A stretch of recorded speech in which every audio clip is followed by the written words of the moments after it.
আসসালামু আলাইকুম and good morning. চলে আসলাম নতুন ভিডিও নিয়ে। আজকে থেকে আমার চ্যালেঞ্জ শুরু হয়েছে। আমি প্রথম দিন আজকে চ্যালেঞ্জের। আমি টার্গেট নিয়েছিলাম একটা সাবজেক্ট আমি শেষ করব 15 দিনে, মানে একটা সাবজেক্টের A to Z। যেহেতু আমার সামনে পরীক্ষা, তো আমি সেই জন্য একটা রুটিন করেছি 15 দিনের। আজকে সেই প্রথম দিন। আমি ঘুম থেকে উঠে সকালবেলা নাস্তা সেরে একটু কাজ সেরে আমি এখন গোসলে যাব। তারপরে আমি বাকি কাজ শেষ করে বসবো, কারণ এখন শীতের সকাল, তো সেই ক্ষেত্রে ঠান্ডা, দেরিতে গোসল করলে ঠান্ডা লেগে যায়। তো এই কারণে আমি সব কাজ শেষ করার আগেই গোসলটা সেরে নেই, তারপরে বাকি কাজগুলো করি। তো সেক্ষেত্রে আমি পড়াটাও পরেই করব। মাঝে মাঝে আমি চিন্তা করি যে আমরা হাউস ওয়াইফ, আমাদের অনেক রকমের বাধার সম্মুখীন হতে হয় এই পড়াশোনা, জব, সংসার সব মিলিয়ে। তবুও চেষ্টা চালিয়ে যাচ্ছি, জানি না শেষ পর্যন্ত কিছু করতে পারবো কিনা। চেষ্টা করে যাচ্ছি, বাকিটা সব আল্লাহর উপরে। এখন আমি কিছু মেয়েদেরকে জানি যারা বিয়ে করতে চায়, যারা ইচ্ছা করে, তারা তাদের হাজব্যান্ড অনেক চায় যে তারা অগ্রসর হোক জীবনে, চাকরি করুক বা জানুক, কিন্তু কিছু কিছু মেয়ে আছে যারা মনে করে যে না, আমি সংসার করবো, আমার দ্বারা পড়াশোনা, বিয়ে, জব টব ভালো লাগে না। 2000 years later. আবার এক শ্রেণীর মেয়ে আছে যারা পড়াশোনার পাশাপাশি সংসার, জব সব মিলিয়ে তারা একটা নিজের পায়ে দাঁড়াতে চায়, তারা স্বাবলম্বী হতে চায়। তো এর ক্ষেত্রে আমি বলবো যে আপনারা যতই বাধার সম্মুখীন হন না কেন, হাল ছাড়বেন না, শেষ পর্যন্ত লড়াই করে যান, চেষ্টা করে যান, দেখবেন হয়তো বা একটা না একটা ঠিকই হয়ে যাবে।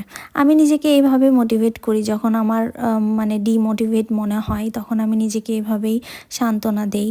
কিন্তু কিছু করার নেই, অপেক্ষা করা ছাড়া আর চেষ্টা করা ছাড়া, আল্লাহর উপরে ভরসা করা ছাড়া। কখনো নিজেকে অযোগ্য বলে মনে করবেন না, চেষ্টা করবেন, যখন দেখবেন অযোগ্যরাও যোগ্য হয়ে যায়। আমি আজকে যে কোনো একটা সাবজেক্ট ধরেছি, তার প্রথম দিনের আমি ক বিভাগটা পড়লাম। আমি পড়ার পরে আমি খাওয়া দাওয়া কমপ্লিট করলাম, আমার টিউশনই কমপ্লিট করলাম, করে আমি আবার পড়তে বসেছিলাম। তো এই ছিল আজকে আমার দিন। মোটামুটি আমি পাস করেছি, কিন্তু আমি শুধু BCS এ যে কোশ্চেন ব্যাংকটা পড়ার কথা ছিল সেটা আমি পড়তে পারিনি। যাক, আলহামদুলিল্লাহ, আজকের দিনটা আমার ভালোই ছিল, আমি আমার টার্গেট ফুলফিল করতে পেরেছি। তো আমি চেষ্টা করব নেক্সট দিনগুলোতেও আমি আমার টার্গেট যেন আরও ভালোভাবে ফুলফিল করতে পারি। যেহেতু আমি অনেক দিন পর একটা চ্যালেঞ্জ নিয়েছি, আমার সময়টা আমি খুব অল্প দিয়েছি, তবে অল্প সময়ের মধ্যে আমি পড়াটা কভার করে নিতে পেরেছি। কালকে কি করতে পারবো কিনা আমি জানি না, তবে আমি বললাম যে চেষ্টা চালিয়ে যেতে হবে। চেষ্টা ছাড়া আমার মনে হয় না আল্লাহও সহায় হয়।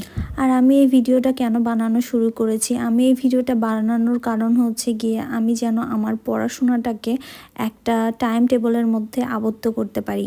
এই ফোনের ক্যামেরা অন থাকলে আমি চাইলেও ইচ্ছা করলে আমি ফোন টিপতে পারি না, যার কারণে আমার সময়টা বেঁচে যায়, আমার পড়ার প্রতি একটা আগ্রহ থাকে। আর আপনাদের শেয়ার করার কারণে আমার দিনের একটা যে রুটিনটা থাকে সেটা ফুলফিল হচ্ছে ভিডিও দেওয়ার কারণে। আমি যদি ভিডিওটা না করতাম, আমি আপনাদের সাথে হয়তো আমার পড়াটা অনেক গ্যাপ যেত, একদিন পড়তাম আর একদিন পড়তাম না। যে আমি কালকে খ বিভাগের হাফ অংশ পড়বো, আবার BCS এর গিয়ে কোশ্চেন ব্যাংকটা পড়বো। এটা আমার টার্গেট, এই দুইটাই টার্গেট আমার দ্বিতীয় দিনে। তো যাই হোক, আপনারা ভালো থাকবেন আর নিজেদের যত্ন নেবেন। অবশ্যই আবারও বলছি, নিজেরা ভালোভাবে নিজেদের স্বপ্নটাকে আঁকড়ে ধরবেন। যদিও মাঝে মধ্যে অনেক মন খারাপ হবে, অনেক বাধা আসবে, হাল ছেড়ে দিতে ইচ্ছা করবে, কিন্তু আমি মনে করি আল্লাহর উপর ভরসা রেখে আপনারা সামনের দিকে এগিয়ে যান। সো আল্লাহ হাফেজ।